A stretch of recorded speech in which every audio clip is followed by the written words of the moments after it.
ਇਹਦਾ ਤੇ ਇੱਕ ਛੋਟੀ ਜਿਹੀ ਘਟਨਾ ਹਜ਼ੂਰ ਮੁਹੰਮਦ ਦੇ ਜੀਵਨ ਦੀ ਸਾਨੂੰ ਯਾਦ ਆ ਗਈ।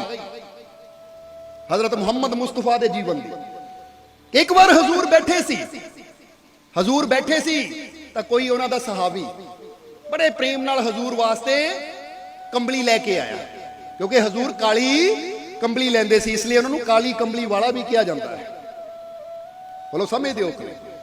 हुण हजूर बैठे है, सहाबी बड़े प्रेम नाल हजूर वास्ते काली कंबली लैके आया कि हजूर मैं बड़े प्रेम नाल तुहाडे वास्ते लई है और मैं चाहता हजूर इनू अपने उपर ओढ़न, यानी इनू अपने ते जरूर लैन।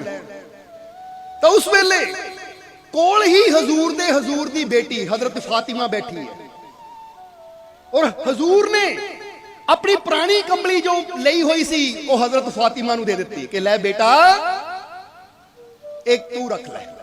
और आप वो सहाबी दी लियांदी हुई प्रेम नाल जिहड़ी भेटा सी कंबली सी ओदी बुक्कल मारी।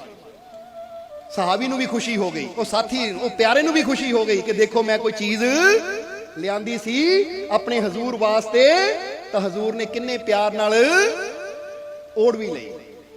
क्योंकि जदों प्रेम नाल कोई अपने मुर्शद वास्ते, अपने सतगुर वास्ते, अपने प्यारे वास्ते कुछ लैके आंदा है, तो जदों प्यारा वो चीज नू इस्तेमाल करदा है तो बंदे नू भी खुशी हुंदी है कि देखो मैं जिस भावना नाल लियांदी सी मेरे प्यारे ने मेरी भावना पूरी कर दी। हुण उस तो बाद हजूर उठे तो हजरत फातिमा उठ के अपने घर, क्योंकि हजरत फातिमा हजरत अली दी बेगम सी, यानी उन्हां दी पत्नी। हुण जदों हजरत फातिमा घर चले गए, हुण की होया? अगले दिन हजूर सवेरे सवेरे उठे और मन च आया कि चलो अपनी बेटी नू मिल के आईए।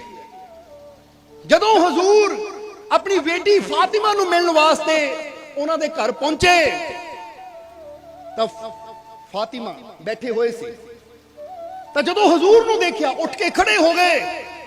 तो उस वेले हजरत फातिमा ने हजूर नू पूछया, हजूर बाहर तो बारिश बड़ी हो रही सी, तुसी सुके हो, तुहाडे कपड़े गिले नहीं हुए, ये किस तरह करिश्मा होया?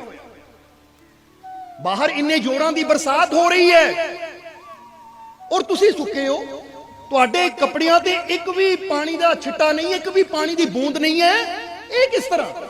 इन्ने जोरां दी बरसात होवे तो हजूर भिजे क्यों नहीं? जदों पुछया हजूर नू तो हजूर ने कहा, बेटी फातिमा तू अपने सिर ते की ओढ़िया होया है? कहंदी हजूर तुहाडी दित्ती होई कंबली ओढ़ी है। तो हजूर कहंदे बेटा ए बाहर कोई पानी दी बरसात नहीं हो रही, तू साडी कंबली अपने ऊपर ओढ़ी है, इसलिए रहमतां दी बरसात हो रही है, जिहड़ी तैनू नजर आ रही है किसी होर नू नहीं। ये पानी दी बरसात नहीं है, तू दरअसल साडी कंबली अपने उत्ते ओढ़ी हुई है, इसलिए ये रहमतां दी बरसात है, जेड़ी सिर्फ तैनू नजर आ रही है, किसी होर नू नहीं। क्योंकि पानी दी बरसात होवे तो सारा जहान देखदा है, दुनिया देखदी है, पर जदों रहमतां दी बरसात होवे तो ओही देखदा जिहदे सिर ते काली कंबली दा साया होवे, यानी मुर्शद दा साया होवे। ताही तां कहंदे ना, हत्थ विच खूंडा मोढे उत्ते लोई ए, जेदे लड़ ऐसी लगे आ ओदे वर्गा ना, यही तां प्यार हुंदा है। हुण जे तुसी दुनियावी बरसात देखनी है, यानी जो बदना चो वरसदी है, तो फिर तो ठीक है, जदों पेगी देख लियो। पर जे तुसी मालिक दियां, परमात्मा दियां, ओ खुदा दियां, ओ प्रभु दियां, ओ वाहिगुरु अल्लाह दियां रहमतां दी बरसात देखनी है, तो फिर फकीरां दे साए थल्ले आना ही पैना है। फिर फकीरां दी रहमत दा साया ओदे थल्ले आके ही असीं ओदियां रहमतां नू देख सकदे हां, क्योंकि ओदियां रहमतां इदां नजर नहीं आंदियां। ताही तां कहंदे ना, जूं तो क्या क्या नजर नहीं आता, कोई तुमसा नजर नहीं आता, झोलियां सबकी भरती जाती हैं, देने वाला नजर नहीं आता। कि वो कदों आंदा है, कदों दे जांदा है, कदों साडियां झोलियां भर जांदा है, बंदे नू भी पता नहीं लगता।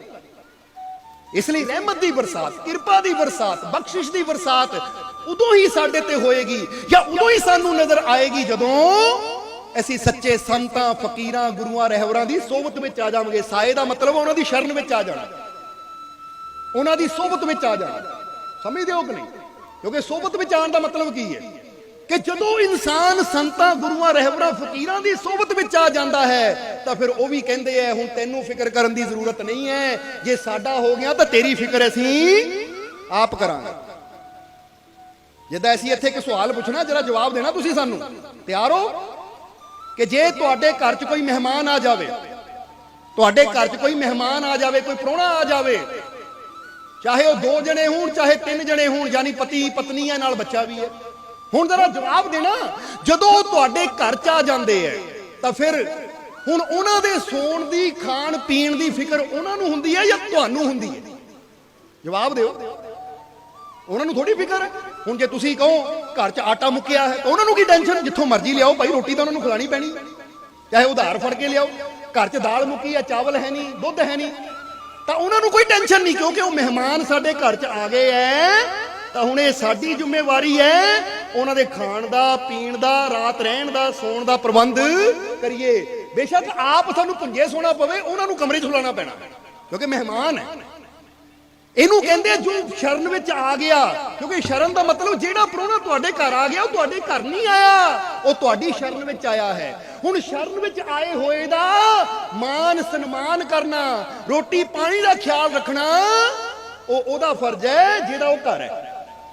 ਹੁਣ ਇੱਥੇ ਇੱਕ ਚੀਜ਼ ਦਾ ਜਵਾਬ ਦੇਣਾ ਸਾਨੂੰ, ਜੇ ਤੁਹਾਡੇ ਘਰ ਕੋਈ ਮਹਿਮਾਨ ਆ ਜਾਵੇ, ਤੁਹਾਡੇ ਘਰ ਕੋਈ ਪ੍ਰਾਹੁਣਾ ਆ ਜਾਵੇ, ਉਹਦੀ ਫਿਕਰ ਤੁਹਾਨੂੰ ਹੁੰਦੀ ਹੈ, ਇਹਨੂੰ ਖਾਣ ਦੀ ਕਮੀ ਨਾ ਆਵੇ, ਪਾਣ ਦੀ ਕਮੀ ਨਾ ਆਵੇ, ਸੌਣ ਦੀ ਕਮੀ ਨਾ ਆਵੇ, ਪਾਣੀ ਦੀ ਕਮੀ ਨਾ ਆਵੇ, ਉਹਦੀ ਹਰ ਕਮੀ ਦਾ ਤੁਸੀਂ ਧਿਆਨ ਰੱਖਦੇ ਹੋ, ਤਾਂ ਜ਼ਰਾ ਹੁਣ ਸੋਚੋ ਜਦੋਂ ਆਪਣੇ ਮਾਲਿਕ ਦੇ ਘਰ ਚਲੇ ਜਾਵਾਂਗੇ ਤਾਂ ਉਹ ਸਾਡਾ ਕਿਉਂ ਨਾ ਖਿਆਲ ਰੱਖੇਗਾ। ਸੋਚੋ ਜ਼ਰਾ, ਜੇ ਇੱਕ ਬੰਦਾ ਜਿਹਦੀ ਪਹੁੰਚ ਹੀ ਥੋੜੀ ਹੈ ਉਹ ਆਪਣੇ ਘਰ ਆਏ ਮਹਿਮਾਨ ਦਾ ਪੂਰਾ ਖਿਆਲ ਰੱਖਦਾ ਹੈ ਤਾਂ ਉਹ ਮਾਲਿਕ, ਉਹ ਪ੍ਰਮਾਤਮਾ, ਉਹ ਪ੍ਰਭੂ ਜਿਹਦੀ ਪਹੁੰਚ ਹੀ ਕੁੱਲ ਜਹਾਨਾਂ 'ਚ, ਜਦੋਂ ਉਹਦੀ ਸ਼ਰਨ ਵਿੱਚ ਚਲੇ ਜਾਵਾਂਗੇ ਕਿ ਆ ਮਾਲਿਕ ਆ ਗਿਆ ਤੇਰੇ ਘਰ, ਆ ਗਿਆ ਤੇਰੇ ਦਰ ਤੇ, ਤਾਂ ਫਿਰ ਜ਼ਰਾ ਸੋਚੋ ਉਹ ਸਾਡੀ ਫਿਕਰ ਕਿਉਂ ਨਹੀਂ ਕਰੇਗਾ, ਉਹ ਸਾਡੀਆਂ ਝੋਲੀਆਂ ਖੁਸ਼ੀਆਂ ਨਾਲ ਕਿਉਂ ਨਹੀਂ ਭਰੇਗਾ, ਉਹ ਸਾਡੇ ਤੇ ਰਹਿਮਤ ਕਿਉਂ ਨਹੀਂ ਕਰੇਗਾ, ਉਹ ਸਾਡੇ ਤੇ ਕਿਰਪਾ ਕਿਉਂ ਨਹੀਂ ਕਰੇਗਾ, ਉਹ ਸਾਡੇ ਜੀਵਨ 'ਚ ਖੁਸ਼ੀਆਂ ਦੇ ਰੰਗ ਕਿਉਂ ਨਹੀਂ ਭਰੇਗਾ। ਜ਼ਰੂਰ ਭਰੇਗਾ, ਪਰ ਸ਼ਰਤ ਇਹੀ ਹੈ ਉਹਦੀ ਸ਼ਰਨ ਵਿੱਚ ਜਾਣਾ ਪੈਣਾ ਹੈ।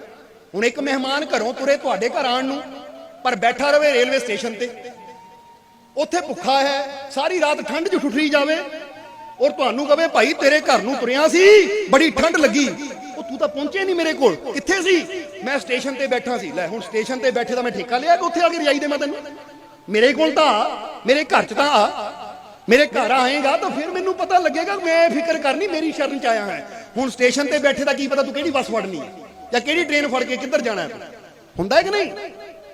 ਇਸੇ ਤਰ੍ਹਾਂ ਅੱਜ ਬੰਦਾ ਵੀ ਕੀ ਕਹਿੰਦਾ ਹੈ, ਰੱਬ ਮੇਰੇ ਤੇ ਕਿਰਪਾ ਨਹੀਂ ਕਰਦਾ, ਰੱਬ ਮੇਰੇ ਤੇ ਮਿਹਰ ਨਹੀਂ ਕਰਦਾ, ਬੈਠਾ ਇਦਾਂ ਦੇ ਬੱਸ ਸਟੈਂਡ ਤੇ ਜਿੱਥੋਂ ਪਤਾ ਨਹੀਂ ਇਹਨੇ ਕਿਹੜੀ ਬੱਸ ਫੜ ਲੈਣੀ ਹੈ, ਠੇਕੇ ਵਾਲੀ ਫੜਨੀ ਹੈ ਜਾਂ ਗੁਰੂ ਘਰ ਵਾਲੀ ਫੜਨੀ ਹੈ, ਕਿਉਂਕਿ ਕੀ ਪਤਾ ਉੱਥੇ ਬੈਠਾ ਕਿੱਧਰ ਤੁਰ ਪਵੇ ਬੰਦਾ, ਹੁੰਦਾ ਕਿ ਨਹੀਂ ਏਦਾਂ? ਕਿਉਂਕਿ ਤੁਰ ਪਿਆ ਠੇਕੇ ਨੂੰ, ਰੱਬਾ ਕਿਰਪਾ ਨਹੀਂ ਕੀਤੀ। ਉਹ ਰੱਬ ਕਹਿੰਦਾ ਠੇਕੇ ਜਾ ਕੇ ਕਿਰਪਾ ਨਹੀਂ, ਸ਼ਰਾਬ ਹੀ ਮਿਲਣੀ ਹੈ, ਕਿਰਪਾ ਚਾਹੀਦੀ ਤਾਂ ਮੇਰੇ ਦਰ ਤੇ ਆ, ਕਿਉਂਕਿ ਜਿੱਥੇ ਜੋ ਹੈ ਉੱਥੋਂ ਉਹੀ ਮਿਲਣਾ ਹੈ ਤੁਹਾਨੂੰ। ਹੁਣ ਤੁਸੀਂ ਢਾਬੇ ਤੇ ਜਾ ਕੇ ਕਹੋ ਹਾਂ ਜੀ ਦਿਖਾਓ ਗਹਿਣਿਆਂ ਦੇ ਸੈੱਟ, ਸੋਨੇ ਚਾਂਦੀ ਦੇ ਸੈੱਟ, ਢਾਬੇ ਵਾਲੇ ਨੇ ਕਹਿੰਦਾ ਦਿਮਾਗ ਖਰਾਬ ਹੋ ਗਿਆ, ਦਾਲ ਦੱਸ ਕਿਹੜੀ ਚਾਹੀਦੀ ਹੈ, ਰੋਟੀ ਦੱਸ ਕਿਹੜੀ ਚਾਹੀਦੀ ਹੈ, ਉਹ ਮੈਂ ਇੱਥੇ ਕੋਈ ਸੈੱਟ ਲੈ ਕੇ ਬੈਠਾ ਹਾਂ ਕਿ ਤੈਨੂੰ ਹੀਰੇ ਮੋਤੀ ਦਿਖਾਵਾਂ, ਉਹ ਦੇਖਣੇ ਤਾਂ ਸੁਨਿਆਰੇ ਕੋ ਜਾ, ਕਿਉਂਕਿ ਜਿੱਥੋਂ ਜੋ ਮਿਲਣਾ ਹੈ ਉੱਥੋਂ ਉਹੀ ਮਿਲਣਾ ਹੈ। ਹੁਣ ਅੱਜ ਬੰਦਾ ਚਾਹੁੰਦਾ ਖੁਸ਼ੀਆਂ ਹੈ, ਚਾਹੁੰਦਾ ਸ਼ਾਂਤੀ ਹੈ, ਚਾਹੁੰਦਾ ਜੀਵਨ 'ਚ ਸਕੂਨ ਹੈ, ਪਰ ਸ਼ਰਨ ਕਿਹਦੀ ਜਾਂਦਾ ਹੈ? ਸ਼ਰਾਬ ਦੀ। ਆ ਸ਼ਰਾਬ ਪੀ ਕੇ ਨਾ ਬੁੜੀ ਨੀਂਦ ਆ ਜਾਵੇ, ਸਵੇਰ ਨੂੰ ਉੱਠਦਾ ਤਾਂ ਫਿਰ ਟੈਨਸ਼ਨਾਂ ਖੜੀਆਂ ਹੈ, ਯਾਨੀ ਚਾਹੁੰਦੇ ਕੁਛ ਤਾਂ ਲੱਭਦੇ ਗਲਤ ਜਗ੍ਹਾ ਪਏ, ਚਾਹੁੰਦੇ ਹੀਰੇ ਮੋਤੀਆਂ ਤਾਂ ਲੱਭਦੇ ਅਸੀਂ ਢਾਬਿਆਂ ਤੇ ਜਿੱਥੋਂ ਦਾਲ ਮਿਲਣੀ ਹੈ, ਫੁਲਕਾ ਮਿਲਣਾ ਹੈ। ਸੋ ਸਮਝਣਾ ਇਸ ਨੂੰ, ਜੇ ਤੁਹਾਨੂੰ ਵੀ ਰੱਬ ਦੀਆਂ ਰਹਿਮਤਾਂ ਚਾਹੀਦੀਆਂ ਹੈ, ਪ੍ਰਮਾਤਮਾ ਦੀ ਕਿਰਪਾ ਚਾਹੀਦੀ ਹੈ, ਸੁੱਖ ਸ਼ਾਂਤੀ ਆਨੰਦ ਚਾਹੀਦਾ, ਤਾਂ ਜੜ ਨੂੰ ਸਮਝੋ, ਇਹ ਫੁੱਲ ਉੱਥੋਂ ਹੀ ਮਿਲਣੇ ਆ ਜਿੱਥੇ ਉਹ ਬਾਗ ਖਿਲਿਆ ਹੋਵੇ। ਸਮਝਦੇ ਹੋ ਕਿ ਨਹੀਂ? ਇਸ ਲਈ ਜੇ ਜੀਵਨ 'ਚ ਤੁਹਾਨੂੰ ਖੁਸ਼ੀਆਂ ਚਾਹੀਦੀਆਂ ਹੈ ਤਾਂ ਉਹ ਸੰਤਾਂ ਗੁਰੂਆਂ ਰਹਿਬਰਾਂ ਦੇ ਕਾਮਿਲ ਫਕੀਰਾਂ ਦੇ ਦਰ ਤੇ ਜਾ ਕੇ ਮਿਲਣੀਆਂ ਹੈ ਉਹ। ਔਰ ਇਹ ਵੀ ਯਾਦ ਰੱਖੋ, ਗੱਲ ਦਰਬਾਰਾਂ ਦੀ ਨਹੀਂ ਹੁੰਦੀ, ਗੱਲ ਮਕਾਨਾਂ ਦੀ ਨਹੀਂ ਹੁੰਦੀ ਕਿ ਮਕਾਨ ਕੈਸਾ ਹੈ, ਕਿਉਂਕਿ ਹਰ ਜਗ੍ਹਾ ਜਰਾ ਧਿਆਨ ਰੱਖਣਾ ਇੱਟਾਂ ਪੱਥਰਾਂ ਨਾਲ ਬਣੀਆਂ ਹੋਈਆਂ ਹੀ ਇਮਾਰਤਾਂ ਹੁੰਦੀਆਂ ਹੈ। ਗੱਲ ਇਹ ਨਹੀਂ ਹੈ ਕਿ ਕਿਹੜੀ ਇਮਾਰਤ ਕਿੱਦਾਂ ਦੀ ਹੈ, ਗੱਲ ਇਹ ਹੈ ਕਿ ਅੱਗੇ ਗਿਆਨ ਦੇਣ ਵਾਲਾ ਕੋਈ ਫਕੀਰ ਸੰਤ ਗੁਰੂ ਵੀ ਚਾਹੀਦਾ ਹੈ। ਅੱਜ ਤੁਸੀਂ ਇੱਥੇ ਆਏ ਹੋ, ਇਹ ਖੇਤ 'ਚ ਬੈਠੇ ਹੋ, जरा सोचो, इत्थे कोई इमारत पर नहीं, पता इत्थे सत्संग हो रहा है तां इत्थे बैठे आ, नहीं तो कल नूं भी यही खेत होना है। कल नूं आके बोरी बिछा के बह के देखियो, लोगों ने कहना पागल है, इत्थे किदां बैठा है। समझ दो कि नहीं? यानी कहने का मतलब इमारतां महत्व नहीं रखदियां, महत्व रखदा सानू ज्ञान कित्थों मिलदा है, सानू सही शिक्षा कित्थों मिलदी है, सानू सही विचार कित्थों मिलदे है। क्योंकि जद भी साडे जीवन नूं बदलना है तो इमारतां ने नहीं, सानू अच्छे विचारां ने बदलना है, वो ज्ञान ने बदलना है, जिन्हां जाके अपना प्रभाव साडे अंदर पाना है। इसलिए ये देखो, मैं जिथे जा रहा हाँ, मैं जिथे बैठा हाँ, उत्थे मैनू ज्ञान मिल रहा या नहीं, उत्थे मैनू भरमा चों कढ़िया जा रहा या नहीं, या उल्टा मैनू भरमा च फसाया जा रहा है, या उल्टा मैनू चक्रां च पाया जा रहा है। जरा समझना सारिਆਂ ने, अगर चक्रां च पाया जा रहा है तो याद रखो कि जेड़े ग्रहां दे चक्रां चों नहीं कढ़ सके, वो 84 दे चक्रां चों किदां कढ़ लणगे तुहानू। ये याद रखना हमेशा।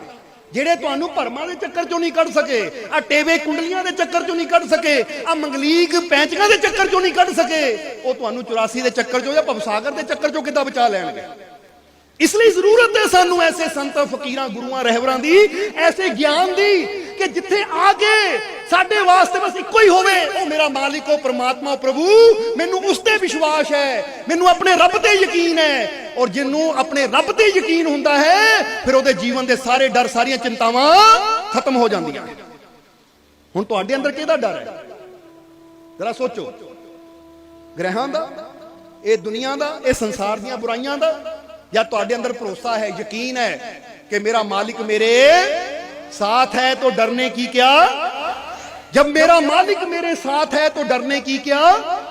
बस ਜਿਹਦੇ ਅੰਦਰ ਇਹ ਭਰੋਸਾ ਹੁੰਦਾ ਹੈ ਕਿ ਜੇ ਮੇਰਾ ਮਾਲਿਕ ਮੇਰੇ ਸਾਥ ਹੈ, ਉਹ ਮੇਰੇ ਨਾਲ ਹੈ, ਤਾਂ ਫਿਰ ਡਰਨ ਦੀ ਕੀ ਜ਼ਰੂਰਤ ਹੈ, ਫਿਰ ਚਿੰਤਾ ਦੀ ਕੀ ਜ਼ਰੂਰਤ ਹੈ। ਮੈਂ ਕਿਉਂ ਚਿੰਤਾ ਕਰਾਂ? ਜਿੱਦਾਂ ਹੀ ਦੱਸਿਆ, ਸ਼ਰਨ ਜਦੋਂ ਆ ਜਾਂਦਾ ਹੈ ਬੰਦਾ, ਤਾਂ ਵੇ ਸ਼ਰਨ ਆਉਣ ਵਾਲੇ ਦੀ ਫਿਕਰ, ਜਿੱਦਾਂ ਤੁਸੀਂ ਕਰਦੇ ਹੋ ਆਪਣੇ ਮਹਿਮਾਨ ਦੀ ਫਿਕਰ, ਇਦਾਂ ਹੀ ਉਹ ਮਾਲਿਕ ਕਰਦਾ ਹੈ ਆਪਣੇ ਸ਼ਰਨ ਆਉਣ ਵਾਲੇ ਇਨਸਾਨ ਦੀ ਫਿਕਰ। पर जे इंसान ही किते आले दुआले बैठा रहे तो बाद चो कहे, ए परमात्मा तू मेरी फिक्र नहीं की, मेरी झोली नहीं भरी, मेरे ते रहमत नहीं की, तो परमात्मा ने कहना मेरे को पहुंचे ही कदों, तू तो रास्ते च बैठा, तू तो रास्ते च भटकदा रहा। इसीलिए तो बुल्ले शाह ने भी अपनी वाणी दे विच गल साफ और स्पष्ट की है। वो बुल्ले शाह कहंदे है कि दर दर दी दुर दुर दे नालों दुर बन जाए एक दरदा, जे एक दरदा होके बह जे रह जाए कुछ पड़दा। हुण ये गल की कह रहे बुल्ले शाह? यही इशारा कर रहे कि एक ते यकीन रख, एक ते भरोसा रख, चाहे तू वाहेगुरु कहंदा है, अल्लाह कहंदा है, ईश्वर कहंदा, राम कहंदा है, तो ये नाम ही अलग अलग है, ताकत तां जवाब दे दिओ इक्को ही है, इक्को ही है कि नहीं। फिर असीं उत्ते एक ते भरोसा रखना है, वो एक ते यकीन रखना है, क्योंकि एक ते जदों भरोसा रखते हैं तो साडे विश्वास की तार जदों एक नाल जुड़ जाती है, तो फिर वो इक्को ही इन्ना सर्वशक्तिशाली है कि सानू होर कोई चिंता करने की फिर जरूरत ही नहीं रह जाती।